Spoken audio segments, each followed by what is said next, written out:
Let's make a cheesy walnut burrito. So first I had to go to the store because I needed to grab a few things, especially everything that I needed to make my cashew cheese sauce.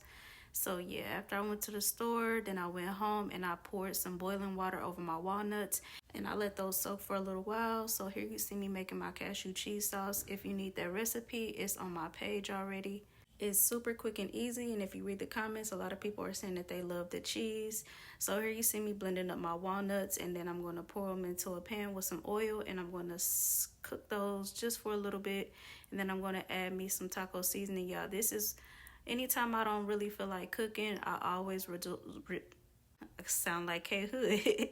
I always resort to some type of Mexican dish because it's super easy. I don't do nothing crazy. I don't add a bunch of different seasonings. I just keep it really, really, really simple. So here you see me folding up my burrito. And then I'm going to fry this burrito just for a little extra razzle dazzle. Fry it on all sides. And then later I paired it with some cashew cheese sauce and some jalapenos. And y'all, when I tell y'all this was super easy, if you need help with recipes, click the link in my bio for my cookbook.